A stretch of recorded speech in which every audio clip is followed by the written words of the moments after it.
chicos. Entonces, a ver, bueno, cada vez que grabo, no sé por qué se va. A ver.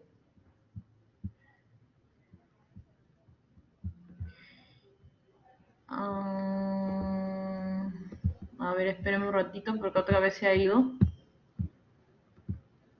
Ya, ahora sí.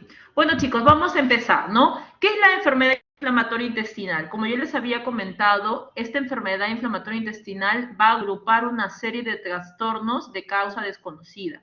Hasta el momento no se sabe cuáles son las causas para que un paciente pueda presentar una enfermedad inflamatoria intestinal. Se dice que está asociado a una respuesta inmune desmesurada que produce lesiones de profundidad y extensión variable en el intestino. Esta enfermedad, chicos, son patologías inflamatorias crónicas poco comunes. ¿Por qué son poco comunes? Porque la frecuencia la verdad que no es una patología que lo vemos día a día, ¿ya? Y es bien también difícil para poder diagnosticarlo, ¿no? Se dice que normalmente son patologías inflamatorias crónicas del tracto gastrointestinal que son poco comunes y lo que tienen que saber, chicos, que normalmente las zonas donde va a afectar primordialmente es a nivel del colon e intestino delgado, ¿no? Se dice también que son de curso crónico, no es una patología aguda, ¿no? También tienen que saber que el tratamiento que nosotros vamos a dar a estos tipos de pacientes normalmente son tratamientos no para la curación de la enfermedad, sino para la remisión de los síntomas. Y como les había mencionado también, tiene una evolución muy difícil de predecir. Hay algunos pacientes que la verdad, más adelante que les voy a hablar, no es una patología que normalmente pues siempre vamos a ver estos pacientes normalmente con las complicaciones, ¿no? Entonces, cuando vamos a hablar de enfermedad inflamatoria crónica intestinal, nos vamos a referir, como les dije, a 3 tipos de patologías. A la cabeza, la colitis ulcerativa o la colitis ulcerosa, la enfermedad de Crohn, y un otro grupo que va a ser la colitis inclasificable, ¿ya? Que no entra ni en la colitis ulcerativa ni en la enfermedad de Crohn. Lo que tienen que saber, chicos, es que en cuanto a la epidemiología, no vamos a encontrar, ¿no? Si vamos a revisar consensos, guías, normalmente hay una guía de la ECO, que es una guía europea que normalmente la ECO es donde más o menos describe estos 2 tipos de patologías, ¿no? Se dice que va a predominar este tipo de patologías tanto en la raza blanca como en poblaciones occidentales, ¿no? Lo que sí antes se llamaba, chicos, esta enfermedad era la enfermedad de los pacientes con raza caucásica. Normalmente, pues se dice que hay una mayor prevalencia de enfermedad inflamatoria intestinal, tanto de enfermedad de Crohn como colitis ulcerativa en los países escandinavos, ¿no? Preferentemente Reino Unido, Norteamérica. Ahora recién, como te digo, en los años 90 ya se ha demostrado un aumento aquí en Sudamérica, en Norteamérica, porque antes normalmente lo llamábamos así, ¿no? Eran unas patologías que predominaban más en la gente, por ejemplo, escandinava, en los europeos. Normalmente tenía una alta prevalencia, por ejemplo, en Europa, más o menos en Alemania, ¿no? Pero ahora se está viendo en Colombia, en Brasil, en México, se ha visto un aumento de esta incidencia de estos pacientes ya en los años 1990. Entonces, ya aquí en Perú, pues, es una patología que de lo que antes era muy infrecuente, pues ya se están viendo un aumento de estos casos, ¿no? Se dice que la colitis ulcerativa, ¿no? Su incidencia viene a ser de 4 a 7 casos por 100.000 habitantes, con una prevalencia de 44 y 87 casos por 100 habitantes, ¿no? En cuanto a la enfermedad de Crohn, ¿no? La incidencia sí viene a ser de 4.3 casos sobre 100 habitantes, ha ido un aumento en los últimos 25 años, ¿no? Antes lo que más pensábamos eran los cuadros de colitis ulcerativa. La enfermedad de Crohn era una enfermedad muy rara, que solamente lo podíamos ver en los libros, pero normalmente ya se está viendo, como le dije, en estos últimos 20 años ya se está viendo un aumento de estos casos de la enfermedad de Crohn y la colitis ulcerativa. En cuanto al grupo etario, chicos, se dice que hay 2 picos, ¿no? Hay unos picos normalmente, usualmente se manifiesta entre la segunda y cuarta década de la vida, con un pico adicional entre 50 y 60, ¿no? Pero normalmente más o menos es así, 20 y 40 y con un pico de 50 y 60, ¿no?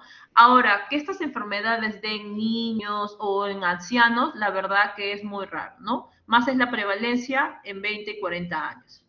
En cuanto a la etiología, como les había mencionado, chicos, se conoce la causa de la enfermedad, pero algunas teorías refieren de que resulta de una interacción compleja entre el genotipo del huésped, de la microbiota intestinal, y también tiene que ver aquí varios factores ambientales que van a desencadenar toda una alteración en la respuesta inflamatoria intestinal, ¿no? Pero por ahí dicen que la predisposición, la flora intestinal y esta respuesta inmune, todo esto va a hacer que provoquen que este paciente pues presente una enfermedad inflamatoria intestinal, ¿no? Como les había comentado, hay mucha, vienen a ser muchos factores que van a hacer que este paciente pueda tener esta enfermedad inflamatoria intestinal, ¿no? Lo que sí también hay un grupo de que cuando tenga familiares directos, sobre todo un papá, ¿no? Que está afectado con la enfermedad de Crohn, ¿no? Se dice que el riesgo de padecer enfermedad inflamatoria cuando un padre está afectado de enfermedad de Crohn es de un 9.2 a un 6.2%, ¿no? Y se dice que cuando los dos padres tienen enfermedad inflamatoria intestinal, el riesgo va a aumentar en un 30%. Miren, chicos, entonces si yo tengo mientras más familiares, tanto papá, mamá, familiares directos, yo tengo casi un 30% de que yo también como hijo pueda presentar, o también pues nuestras generaciones, ¿no? Entonces, aparte de los factores ambientales, aparte de la microbiota intestinal que se va a alterar, ¿no? Se dice también que se ha descubierto, esto de aquí está todavía en investigación, ¿ya, chicos? Pero se dice de que normalmente van a afectar sobre todo la inmunidad innata, moléculas del sistema HLA, permeabilidad intestinal, integridad epitelial, adhesión celular. O sea, quiere decir que todo esto me va a producir una respuesta inflamatoria, ¿no? Va a haber todo esto, tantos factores ambientales, la alteración de la microbiota, todo eso va a alterar una respuesta inflamatoria intestinal, ¿no? Se dice que también hay un gen que tiene que ver bastante y que interviene en este tipo de enfermedades, que es el gen NOT2, el CAR15, en el cromosoma 16, que está ligado mucho a la enfermedad de Crohn, ¿no? Entonces se dice que este gen, ¿no? Que es el NOT2, ¿no? Se dice que cuyo producto es una proteína de reconocimiento de péptidos bacterianos. La flora bacteriana endógena juega un papel primordial en esta patogenia y los esfuerzos se centran en conocer su interacción con una respuesta inmune normal o disregulada. Otros factores que también pueden intervenir para que este paciente pueda presentar una enfermedad intestinal son, por ejemplo, la asociación del tabaco, ¿ya?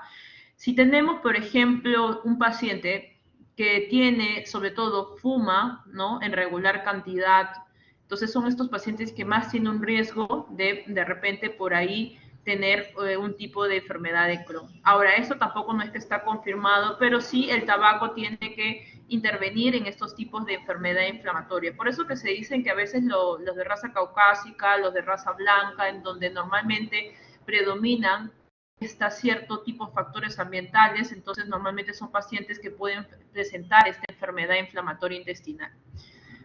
Miren, chicos, aquí normalmente encontré este gráfico donde hablaba que hay varios factores que van a alterar, ¿no? Por aquí les hablé del NOT2 CAR15, que es un gen que también está comprometido. Por acá también tiene que ver bastante todo lo que es los mecanismos que me van a alterar una respuesta inflamatoria intestinal, factores genéticos, la respuesta inmune que también tiene que ver bastante, la alteración de la microbiota, de la flora intestinal, el tabaco también, que viene a ser un factor ambiental. Por ahí también hablan que el uso de antiinflamatorios o anticonceptivos también intervienen, ¿no? Para que este paciente pueda desarrollar una enfermedad inflamatoria intestinal. ¿Por qué? Porque los pacientes que consumen antiinflamatorios, anticonceptivos, van a alterar nuestra mucosa, van a alterar nuestra flora. Va a haber favoritismo para que este paciente pueda tener una enfermedad inflamatoria intestinal, ¿no? Las citoquinas, que también viene a ser pues una respuesta inflamatoria, y factores de transcripción. En cuanto a la etiología, ya les había mencionado, ¿no? Sino que acá está más resumido, los factores ambientales, a la cabeza la dieta, a los agentes infecciosos, las drogas, factores dietéticos, por ejemplo, los pacientes que consumen AINES, los pacientes que también uso de anticonceptivos.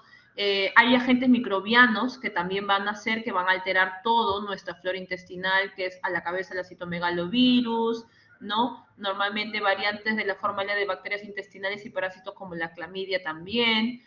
Otras, por ejemplo, otra etiología que también tiene que intervenir mucho en la enfermedad inflamatoria intestinal es la alteración del sistema inmunológico. Si yo soy un paciente que de verdad tengo pacientes que tengo antecedentes importantes como la obesidad, el tipo de comida que uno consume, todo eso va a hacer pues que de repente mi sistema inmunológico se altere y con el tiempo pueda llegar a tener esta enfermedad inflamatoria intestinal, ¿no? Los factores genéticos también, si yo tengo familiares que tienen esta enfermedad, pues soy más propenso a tener yo una enfermedad inflamatoria intestinal, ¿no? Ahora, normalmente, como les dije, la etiología, la causa de esta enfermedad se desconoce. No hay una teoría acertada que yo les pueda decir, mira, es por esto, ¿no? Como yo les he mencionado, viene a ser es multifactorial. No sabemos en sí qué es lo que va a hacer y va a alterar para que este paciente pueda tener una enfermedad inflamatoria. Hay diversas etiologías. No sabemos cuál es la más acertada, no sabemos si es por alteración del sistema inmunológico, no sabemos si es también por alteración de la microbiota intestinal. Entonces, todo eso va a causar, sí, una respuesta inflamatoria intestinal, pero son varias etiologías que van a hacer que este paciente de repente pueda presentar una enfermedad inflamatoria intestinal como una colitis ulcerativa y una enfermedad de Crohn. Ahora, ¿cuál es la diferencia de estos dos? Si bien es cierto, son una familia, pero tanto la enfermedad de Crohn como la colitis ulcerativa me va a dar diferentes sintomatologías, ¿ya? No son iguales, ¿no? Ya les voy a decir cuál es la diferencia. Miren chicos, en la enfermedad de Crohn, como les había mencionado, es una enfermedad poco frecuente a diferencia de la colitis ulcerativa. Si yo comparo mi enfermedad de Crohn con la colitis ulcerativa, normalmente la colitis ulcerativa, pues definitivamente lo vamos a ver quizás un poquito más con la enfermedad de Crohn. Pero por eso es que es muy importante estar atentos, cómo ustedes pueden sospechar de una enfermedad de Crohn y cómo ustedes pueden sospechar de una colitis ulcerativa, ¿no? Se dice que la enfermedad de Crohn, a diferencia que también es una enfermedad inflamatoria intestinal, va a presentar una inflamación transmural crónica, que va a afectar, chicos, cualquier parte del tracto alimentario a diferencia de la colitis ulcerativa. La enfermedad de Crohn, chicos, puede normalmente estar afectado desde la boca hasta el ano, ¿ya? Es una patología que puede estar afectado, me pueden dar lesiones desde la boca hasta tener patologías perianales, ¿no? A diferencia de la colitis ulcerativa. En cambio, la colitis ulcerativa a veces predominantemente pues ataca más en el colon, ¿no? Entonces, viene a ser una inflamación transmural crónica que puede afectar cualquier parte del tracto digestivo, desde la boca hasta el ano, y me puede dar también muchas patologías extradigestivas que les voy a decir más adelante, ¿no? Se dice que en los casos típicos va a afectar, aparte del colon, me puede afectar el ilion y me puede afectar también la región perianal.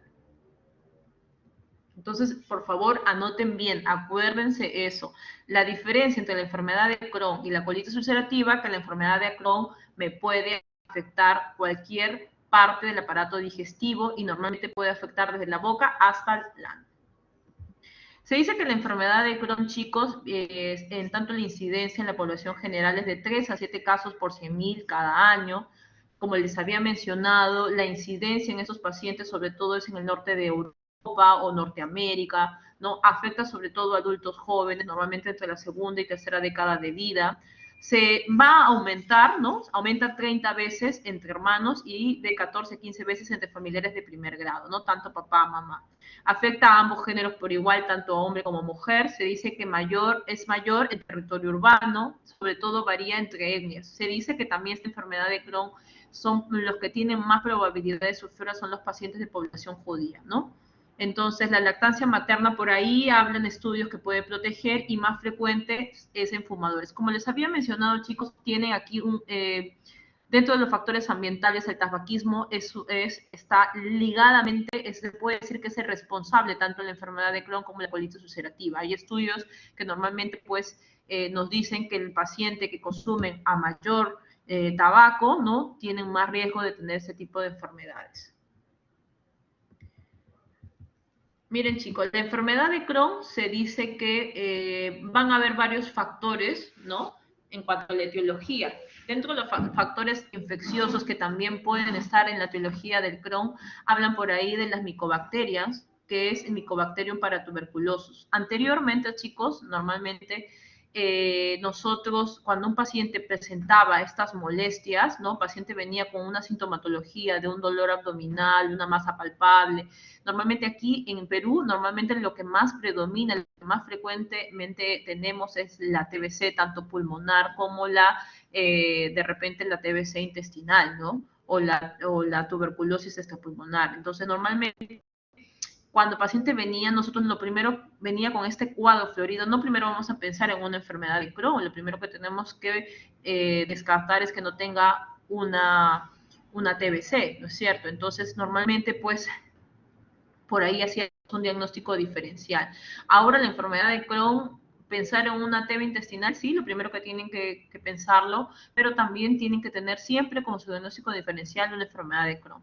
Se dice que también hay factores inmunológicos que van a intervenir aquí en la enfermedad de Crohn en cuanto a la etiología, ¿no? Se dice que hay reacciones humorales y celulares dirigidas contra las células intestinales, sobre todo la interleuquina 1, 2, 8 y el factor de necrosis tumoral alfa, que también tiene que ver bastante con estos factores inmunológicos que pueden estar alterados. También les había mencionado que hay factores genéticos, familiares afectados probablemente, mientras tenga familiares de primera línea, pues tengo más propenso yo de tener este tipo de enfermedad, ¿no? Ahora, ¿cuáles van a ser las manifestaciones clínicas de la enfermedad de Crohn? ¿Cómo yo voy a pensar que este paciente pueda tener una enfermedad de Crohn si es una enfermedad rara, que no es una enfermedad muy frecuente, ¿no? Entonces, normalmente estos pacientes chicos vienen con un dolor abdominal. El tipo de dolor abdominal es un dolor tipo insidioso, tipo cólico, normalmente viene en la parte baja del abdomen, ¿no? Son pacientes que ya vienen con historia de dolor, no es un dolor agudo, no es un dolor súbito, chicos, son una historia que ya tienen bastante tiempo, ¿no? También se ha visto que estos pacientes con enfermedad de Crohn pueden llegar a tener diarrea, ¿ya? Pero estos tipos de diarrea ustedes tienen que ver las características. Normalmente se dice que es una diarrea intermitente, no presenta moco, pus o sangre, ¿no? Lo que sí también está ligado a otros tipos de sintomatología como pérdida de peso, febrícula, pérdida de fuerza muscular, malestar general. Si ustedes ven, estos vienen a ser unos síntomas inespecíficos, ¿no? No son, estos síntomas me pueden dar en diferentes tipos de patología, no simplemente la enfermedad de Crohn. Si ustedes ven pérdida de peso, febrícula, son sintomatologías inespecíficas que están acompañados a mi dolor abdominal y a mi diarrea, ¿no? Dentro de las manifestaciones gastrointestinales, ustedes tienen que saber, chicos, que la enfermedad de Crohn no solamente me va a atacar la parte digestiva, ¿ya? Les había mencionado, no solamente me va a afectar desde la boca hasta el ano, sino que también podemos tener manifestaciones extraintestinales. Hay pacientes que pueden cursar también con eritema nodoso, con un pioderma gangrenoso.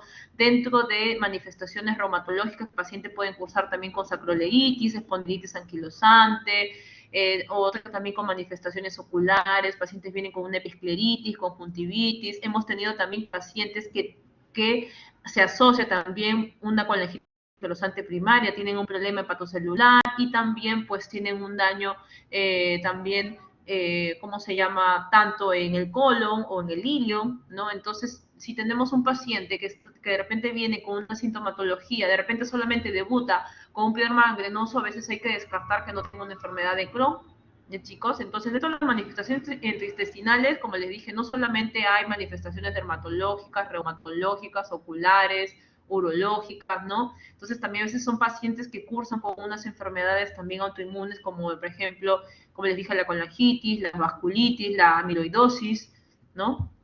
Miren, estos pacientes a veces presentan estos tipos de vasculitis, epiescleritis, pueden tener también con estas úlceras o aftas bucales.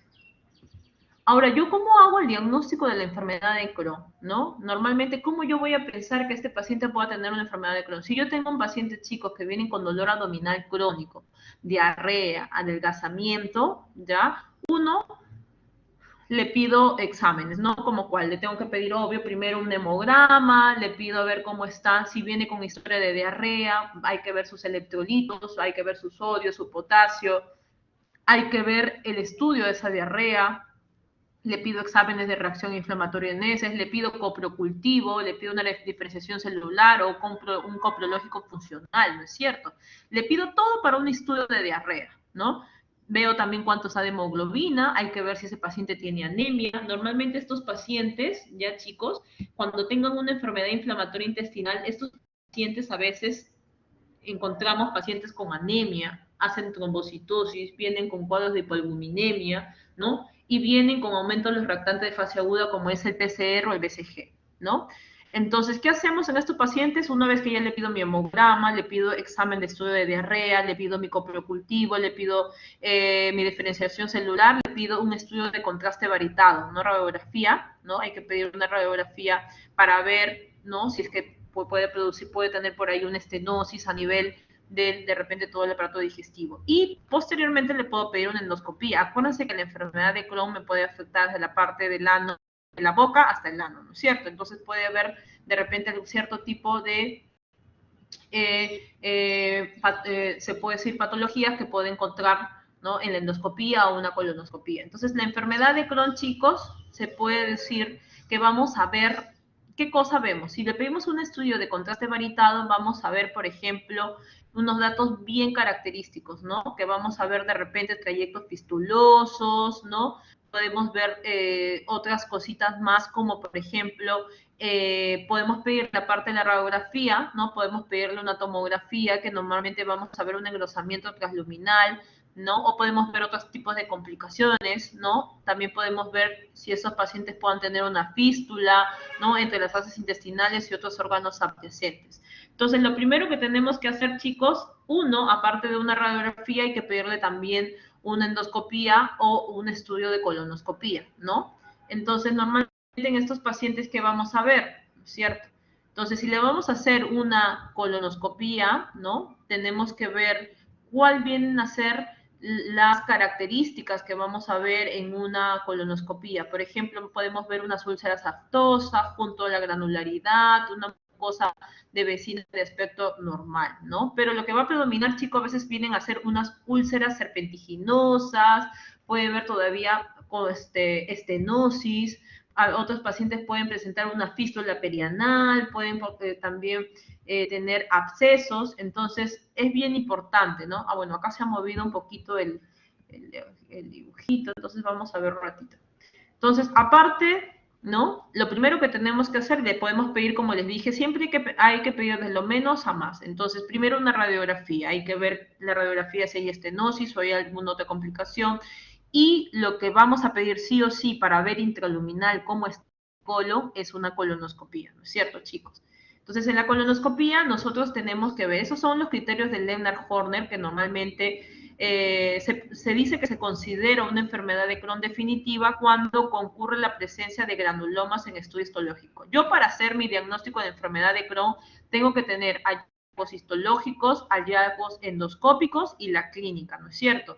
Si yo tengo un paciente que viene con dolor abdominal, viene con diarrea, con baja de peso, ¿no? Todos mis exámenes del estudio de diarrea están negativos, no encuentran ni un parásito, no aíslan ningún germen. Entonces, bueno, con estos pacientes, si ya tienen historia de diarrea crónica, hay que hacerle una colonoscopía, ¿no es cierto?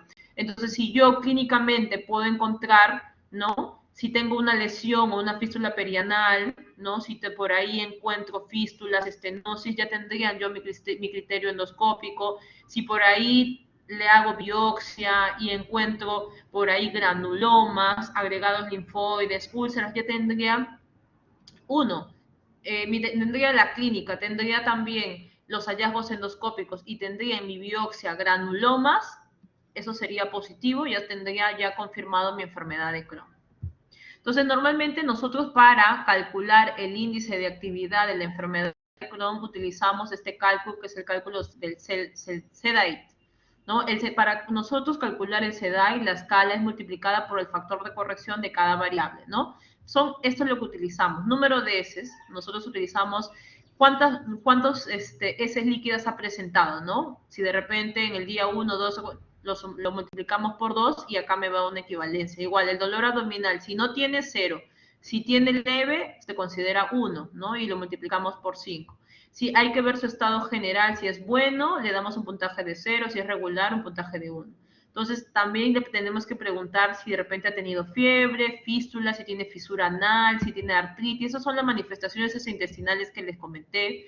Si ha tomado antidiarreicos, si toma o no, si se siente una masa abdominal, hay que ver cómo está el hematocrito, el peso corporal y todo eso, pues se va multiplicando y luego lo sumamos, ¿no es cierto?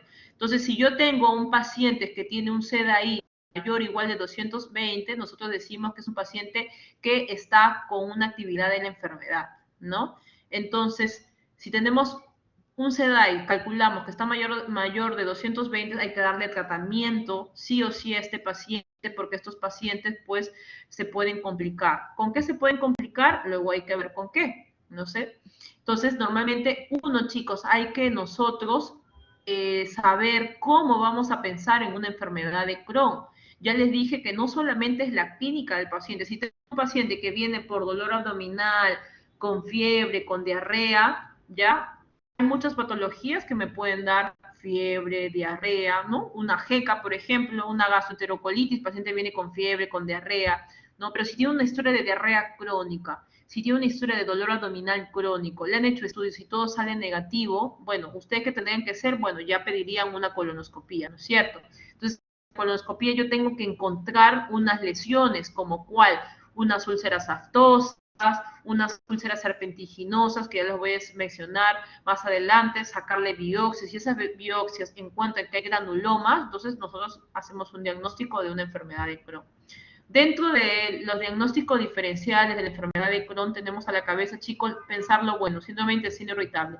Acuérdense que el síndrome de intestino irritable es un conjunto de signos y síntomas caracterizados por dolor abdominal crónico. Son pacientes que tienen alteraciones en el ritmo evacuatorio o diarrea o estreñimiento. También hay que descartar que estos pacientes no tengan una colitis infecciosa. Por eso es que ustedes le tienen que pedir examen de parásitos, reacción inflamatoria, coprocultivo, porque muchas veces por ahí de repente han comido por ahí algo de la tía veneno, por ahí se infectan de Shigella, Campylobacter o la diarrea del viajero, que también tiene que estar ligado con algún tipo de agentes, o por ahí de repente se han ido a la selva, el paciente ha estado caminando sin zapatos, tiene giardia, que también puede tener ya una diarrea crónica.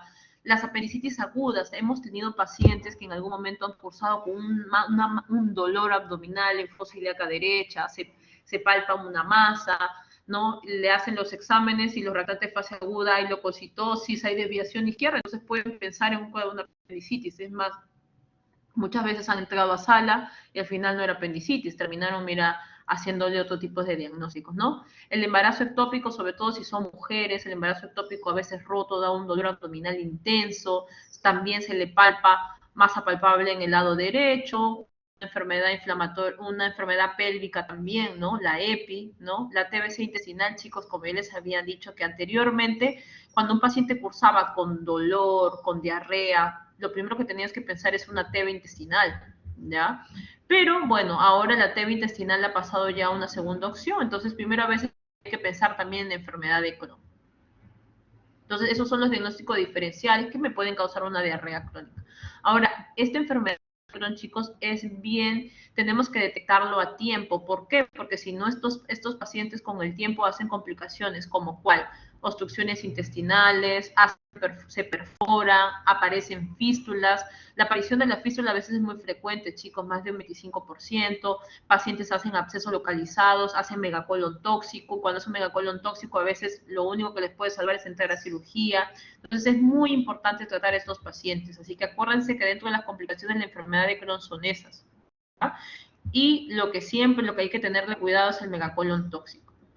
Entonces, las complicaciones, chicos, lo que sí tienen que saber es que estos pacientes, por ejemplo, lo que sí está bastante ligado es que la enfermedad prolongada de Crohn sí me va a llevar con el tiempo a predisponer a un cáncer tanto de intestino delgado como de colon, ¿ya? Si tenemos un paciente y le hacemos controles de colonoscopía porque ha tenido una enfermedad de Crohn, ¿no? Nosotros tenemos que saber que hay que estar chequeándolos, hacerle sus controles de colonoscopía cada año, uno, para ver que no se active la enfermedad y otro, sobre todo, para ver que no haya displasia, que viene a ser ya una lesión prácticamente viene a ser un precáncer para que estos pacientes con el tiempo pues me hagan un cáncer, ¿no? No solamente un cáncer de intestino, sino también un cáncer de colon. Así que tenemos que estar chequeando a estos pacientes porque sí tienen con el tiempo un riesgo relativo de tener un adenocarcinoma.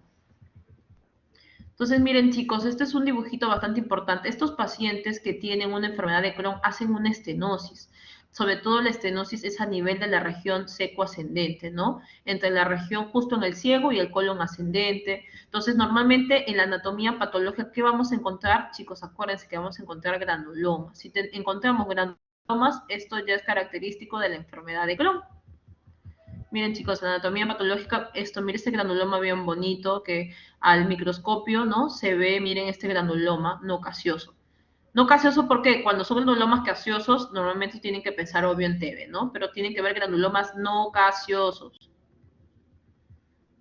Miren, esta anatomía patológica, miren chicos, este paciente ya se ha hecho una resección quirúrgica, macroscópica, ¿no? Normalmente, ¿qué tienen que ver? Vamos a ver, normalmente cuando nosotros entramos y hacemos la colon, miren cómo vemos esta mucosa, lesión en empedrado, podemos ver fístulas también, vamos a ver ulceraciones epiginosas, transversales y longitudinales, la distribución a veces es asimétrica. ¿Qué significa eso? Que a veces puede haber áreas de mucosa normal separadas de segmentos afectados, ¿no? Se dice que normalmente está limitado ya al intestino delgado en un 30-40% y un 90% en el líneon terminal. Acuérdense, chicos, que les mencioné que la enfermedad de Crohn va a afectar tanto desde la boca hasta el ano, pero predominantemente en ilio, ya también puede afectar la parte del recto y el colon también, ¿ya? Pero miren, ¿dónde va a afectar predominantemente en un 90% en el líneon terminal? Miren, en el colon 15 o 25%, pero en colon, sobre todo en intestino delgado, más de un 40-50%. Ahora, a diferencia de la colitis ulcerativa, miren chicos, la colitis ulcerativa, ¿ya? Es una enfermedad inflamatoria crónica que va a afectar solo la mucosa del colon, a diferencia del Crohn que les hablé, que de repente va a afectar más la parte del ilio, la parte del ano, el recto, ¿no? En cambio, la colitis ulcerativa, la afectación se va a iniciar en el recto de forma continua y puede alcanzar una extensión variable en sentido proximal hasta el ciego, ¿no? Entonces van a ver una asociación, ¿ya? Hay una asociación aumentada con otros factores autoinmunitarios. Hay algunos de estos pacientes que se puede decir que mientras tengan, de repente por ahí puedan presentar una enfermedad de tiroides, diabetes, anemia perniciosa, normalmente pueden tener más predisposición para tener esta colitis ulcerativa, ¿no? Se dice que la colitis ulcerativa viene a ser un proceso inflamatorio crónico de etiología desconocida, al igual que la enfermedad de Crohn, y que afecta a la mucosa del colon, con ausencia de granulomas. ¿Dónde íbamos a ver granulomas, chicos? Acuérdense, la enfermedad de Crohn. Aquí no vemos granulomas. Se dice que la colitis ulcerativa habitualmente se va a iniciar en el recto, ¿ya? Y se extiende proximalmente de forma continua y difusa en una longitud variable, pudiendo afectar toda la extensión colónica, o sea, puede afectar todo mi colon, ¿ya? Se dice también, chicos, que su curso clínico se caracteriza por periodos de remisión y recurrencia. Tanto la enfermedad de Crohn como la colitis ulcerativa, normalmente van a haber periodos en que va a remitir el cuadro, que no va a presentar ninguna molestia, y van a tener también otro curso donde va a haber recurrencia de la enfermedad. Acuérdense que es una enfermedad crónica, no es una enfermedad aguda, es una enfermedad que este paciente va a vivir con toda su vida con esta enfermedad. Lastimosamente no hay cura. El tratamiento que nosotros damos a estos pacientes simplemente es para que no tenga actividad en la enfermedad, para que hagan remisión y no haya recurrencia. Se dice que la colitis ulcerativa puede aparecer a cualquier edad, ya suele debutar en la adolescencia tardía y adultos jóvenes con un segundo pico de aparición de 50 a 70 años. El grupo etario, chicos, al igual que la enfermedad de Crohn, también puede tener dos picos de 20 a 40 años y otro pico entre 50 y 60 o 50 a 70. Se dice, chicos, que la colitis ulcerativa es la más común en los países desarrollados, que va a afectar de 5 a 6 de cada 100.000 habitantes, ¿no? Afecta a ambos géneros por igual, tanto a hombre como a mujer, al igual que la enfermedad de Crohn afecta más a los judíos y de raza blanca, la raza caucásica, ¿no? Y el grupo etario también les había comentado que tiene dos picos, la segunda y cuarta década y otro pico en 50, 60 50-70. Dentro de la sintomatología, chicos, normalmente se dice que la diarrea no siempre está presente en estos pacientes que tienen colitis ulcerativa, ¿no? No siempre está presente, los pacientes suelen padecer incontinencia. ¿Incontinencia qué significa? Que el paciente va al baño, que tiene muchas ganas de ir al baño y luego al final lo único que expulsa simplemente es moco y a veces un poco de sangre y pus, ¿no? A diferencia de la enfermedad de Crohn, que lo que predomina más es el dolor abdominal, ¿ya, chicos? Los síntomas que más predominan aquí, chicos, es el sangrado rectal, ¿no? Son pacientes que a veces vienen con las deposiciones líquidas, con sangrado, con rectorragia, ¿no? O vienen con las deposiciones con unos rasgos sanguinolentos, que la mayoría de pacientes se quejan. Ahora, el dolor abdominal no viene a ser un síntoma prominente, o sea, no viene a ser un síntoma principal, a diferencia de la enfermedad de Crohn. Normalmente puede estar acompañado con síntomas inespecíficos, ¿ya? Entonces, lo que más predomina aquí, chicos, acuérdense que viene a ser el sangrado, ¿ya? En la colitis ulcerativa. Entonces, al igual que la enfermedad de Crohn, también podemos tener manifestaciones extraintestinales. Acuérdense, puedo tener manifestaciones extraintestinales tanto en la enfermedad de Crohn como en la colitis ulcerativa. Estos pacientes pueden presentar también artritis periférica, espondilitis anquilosante, sacroileitis, enfermedades autoinmunes como colangitis esclerosante primaria, ¿no? Entonces, no solo la enfermedad de Crohn me va a dar estas manifestaciones. Lo que tienen que saber, chicos, es que al igual que la enfermedad de Crohn, no existe una regla de oro para establecer el diagnóstico de colitis ulcerativa. No hay. Según las guías del ECO que les mencioné, que es las guías europeas, se dice que cuando existen dudas hay que repetir la endoscopía y la histología tras un intervalo de tiempo. Normalmente para que yo haga mi diagnóstico de una colitis ulcerativa tengo que tener síntomas clínicos, ¿no? Tengo que tener características endoscópicas y tengo que tener características histológicas. Si yo tengo estas tres cosas, entonces yo ya puedo hacer mi diagnóstico, ¿no? Pero si solamente tengo síntomas clínicos, pero no, mi endoscopía no me sale nada característico y las biopsias tampoco me dicen nada, entonces no puedo hacer yo un diagnóstico de una colitis ulcerativa, tengo que tener un consenso de los tres, ¿ya? Entonces, ¿qué vamos a encontrar en la colitis ulcerativa? Endoscópicamente, ¿qué vamos a ver? Vamos a ver que va a haber una afectación simétrica continua que se va a iniciar en el recto, acuérdense, se inicia en el recto y va a ir subiendo, ¿no? Y hasta que me afecte toda la parte del colon, ¿no? Se dice que también hay pérdida del patrón vascular, o sea, vamos a ver una mucosa despulida, va a haber eritema, va a haber friabilidad, va a haber erosiones, va a haber granularidad en la endoscopía.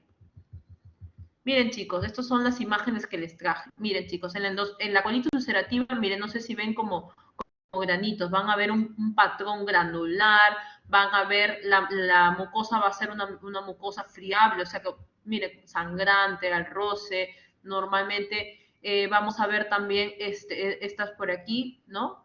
Normalmente viene a ser una colitis por citomegalovirus. Cuando tengo un paciente, chicos, viene así por sangrado rectal, viene un poco con tenesmo, ¿no? Entonces hay que hacerle también exámenes y hay que, sobre todo de patologías oportunistas, ¿ya? Como por ejemplo, estos pacientes que son inmunosuprimidos a veces pueden tener una colitis también por citomegalovirus, ¿ya?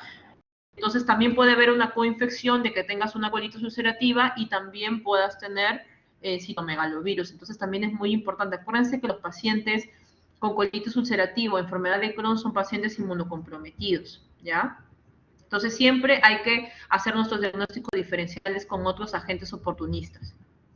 También podemos también pedir el examen para descartar Clostridium difficile, que es otro agente, al igual que la colitis ulcerativa. Pero miren chicos, endoscópicamente cómo es. Vienen a haber erosiones, viene a haber un patrón granular, hay pérdida del patrón vascular, ya no voy a ver los vasitos.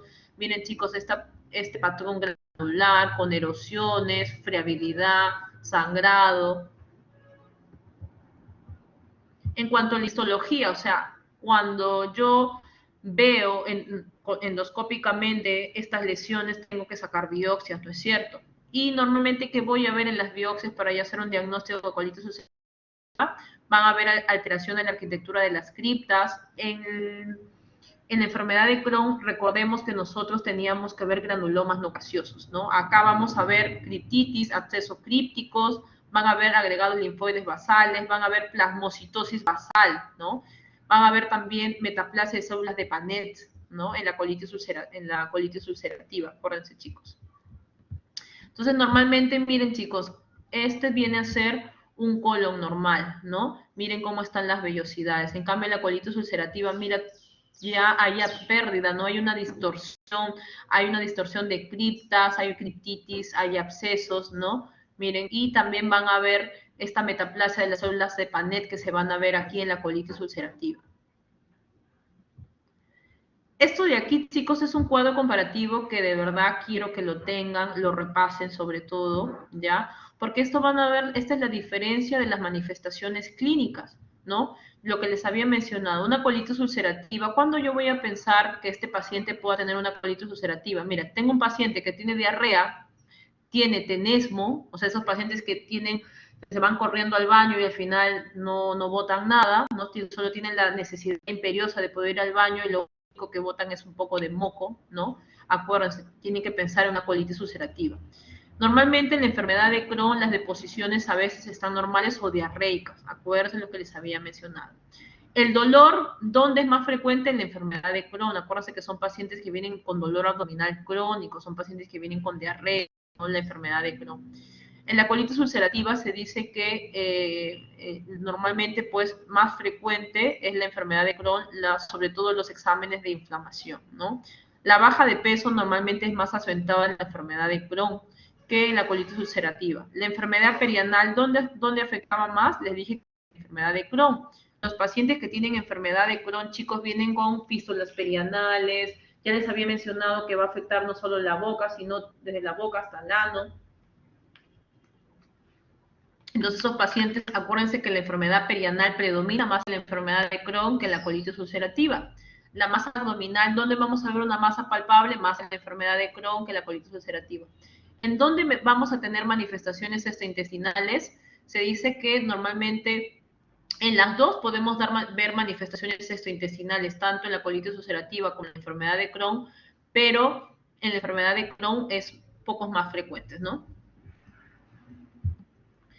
Las diferencias histológicas, ¿no? Las biopsias, ¿qué es lo que vamos a ver? Miren, chicos, la metaplasia de células de Panet, como les había mencionado, vamos a ver en la colitis ulcerativa. Los abscesos de criptas es típico de la colitis ulcerativa. Granulomas, ¿en dónde es característico? En la enfermedad de Crohn. Grábenselo. ¿Dónde vemos granulomas? Enfermedad de Crohn. ¿Dónde vemos metaplasia, células de Panet, abscesos de criptas? En la colitis ulcerativa. Miren, chicos, otros también diferencias endoscópicas, tanto de la enfermedad como de la colitis ulcerativa, es que en la endoscopía, ¿no? Vamos a ver afectación rectal, ¿dónde vamos a ver? Vamos a ver afectación rectal, ¿no? Se dice que en un 95% en la colitis ulcerativa. Acuérdense que normalmente se puede distribuir desde el recto hasta todo el colon, ¿no? ¿Dónde va a haber más afectación de ilio? En la enfermedad de Crohn. ¿Dónde vamos a ver más pseudopólipos? En la colitis ulcerativa. ¿Dónde vamos a ver más úlceras? ¿No? Se puede decir úlceras, astas en sacabocados, normalmente en la enfermedad de Crohn. Miren, chicos, este es otro cuadrito más. Otra de las diferencias entre colitis ulcerativa y enfermedad de Crohn, lo que les estaba mencionando, la enfermedad de Crohn normalmente me va a afectar desde la boca hasta el ano. La colitis ulcerativa normalmente puede empezar en recto y me puede afectar todo el colon. La afectación es discontinua. Acuérdense que en la enfermedad de Crohn hay algunas, sobre todo en la endoscopía, van a haber algunos lugares respetados que estén libres de afectación. O sea, no es una afectación continua. Simplemente van a haber partes donde no está tomada la mucosa, ¿no? En cambio, la colitis ulcerativa viene a ser una afectación continua. Se dice que la enfermedad de Crohn normalmente es transmural y la colitis ulcerativa solo va a afectar la mucosa, ¿no? En cambio, en las biopsias, en la enfermedad de Crohn, ¿qué es lo que vamos a ver? Vamos a ver granulomas, vamos a ver agregados linfoides. En la colitis ulcerativa, acceso de criptas, depresión de mucina y distorsión glandular. En cuanto al tratamiento, chicos, miren, el tratamiento para la enfermedad de Crohn se puede decir, hay una infinidad de tratamientos. Últimamente, ya, el boom de ahora, de estos últimos tiempos, del año, de hace poquito, ¿no? Normalmente está dado a base de aminosilatos, ¿no? Aminosilatos, o sea, 5-ASA. Normalmente cuando el paciente tiene, se puede decir que viene con una actividad de moderada a severa, hay que hospitalizar al paciente, hay que iniciar el tratamiento con corticoides, ya sea metilprednisolona, ya o dexameta a grandes dosis, sobre todo para disminuir la actividad. Entonces, ya cuando unos pacientes, cuando el paciente ya está estable, normalmente podemos iniciarles, dependiendo de cuánto es la extensión y todo de la enfermedad, normalmente podemos dar tratamiento con ciclosporina, podemos darle azathioprina, ¿no? O también te podemos darle también, aparte de la azathioprina y la mercaptopurina, normalmente, que esos son inmunomoduladores, o el metotrexate también, pero ahora, el boom de ahora es la terapia con biológicos.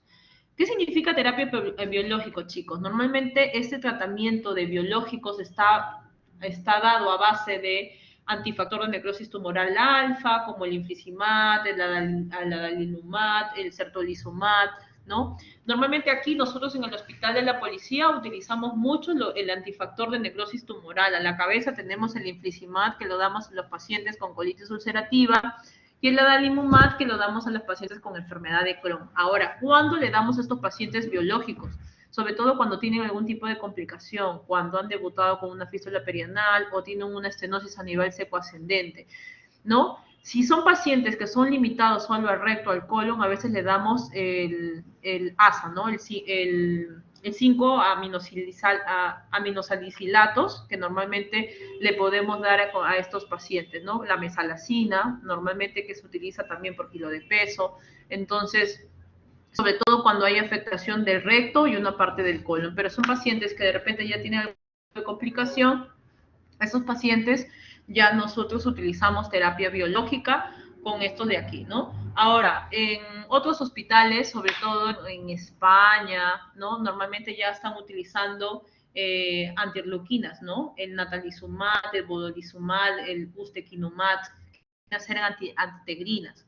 Eso todavía no está acá en el Perú. Eso normalmente todavía, pues en España, que normalmente es el boom, como les había comentado, esta enfermedad de la colitis ulcerativa con la enfermedad de Crohn allá en España, es como que nosotros vemos acá la TBC, ¿no? Nosotros para acá el Perú, si hemos rotado en cualquier hospital, ya sea sobre todo de MINSA, ¿no? Entonces vemos a diario tuberculosis tanto pulmonar como extrapulmonar. Eso no nos asusta porque es el pan de cada día, pero en cambio ya en España, que un paciente de raza caucásico, español, que diga sobre todo los españoles, los alemanes, que tengan tuberculosis, la incidencia es muy baja, chicos, de tuberculosis allá en Europa. En cambio, nosotros aquí es muy diferente, ¿no?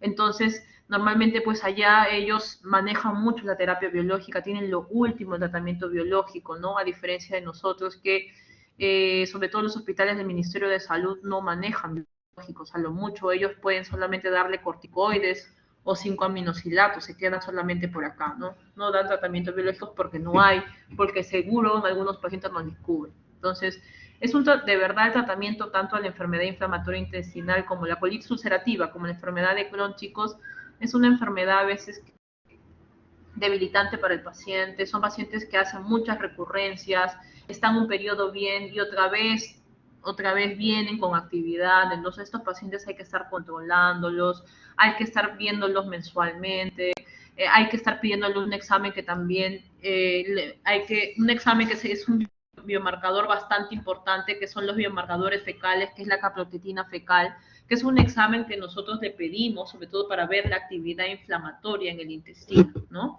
Entonces, antes, no sé si ustedes también habrán leído sobre el ASCA, que viene a ser el antisaccharomyces, ¿no? Normalmente eso se utilizaba anteriormente para nosotros hacer diagnóstico de la colitis ulcerativa, pero eso ya se quedó en el olvido porque su especificidad y sensibilidad es muy baja, a diferencia de la caprotectina fecal, ¿no? La caprotectina fecal normal se puede decir que la sensibilidad y especificidad es bastante alta para la enfermedad inflamatoria intestinal.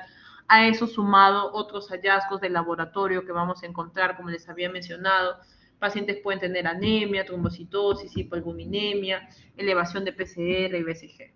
Entonces, por eso les he dicho que para nosotros hacer un diagnóstico de colitis ulcerativa como enfermedad de Crohn, tenemos que hacer unidad clínica, no solamente con hallazgos endoscópicos vamos a determinar la enfermedad, no solo con la biopsia, sino también con la sintomatología, con la clínica del paciente, con hallazgos endoscópicos y hallazgos también en la biopsia. ¿Ya, chicos? Entonces, bueno, eso es lo que le quería traer. Lo más importante, chicos, es que ustedes tienen que diferenciar, no tanto de repente la teología, no tanto tienen que ahondar más en la parte de repente de la prevalencia. Tienen que saber si conocer esta enfermedad es que no es muy prevalente. Aquí es, todavía no es, la prevalencia no es muy alta, pero en otros países, sobre todo de Europa, sí tienen una prevalencia bastante alta y la tienen que conocer, ¿ya?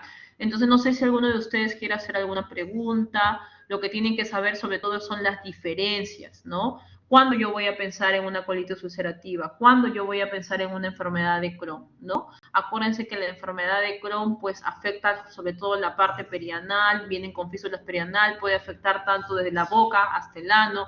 La colitis ulcerativa sobre todo pues ataca la parte del recto y el colon. En la enfermedad de Crohn puede afectar también el ilio. Ya, chicos, entonces es muy importante. Bueno, ¿alguien que quiera hacer alguna pregunta o todo está claro?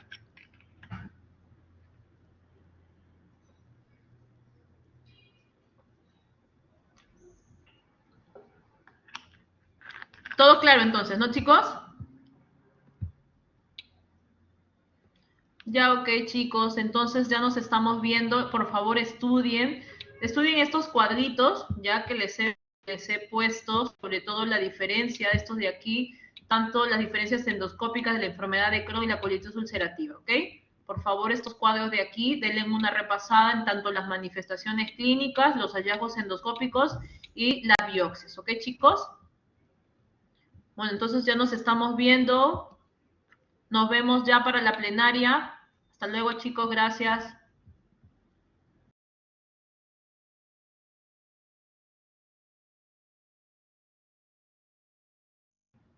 Gracias a ustedes, chicos. Chao. Gracias.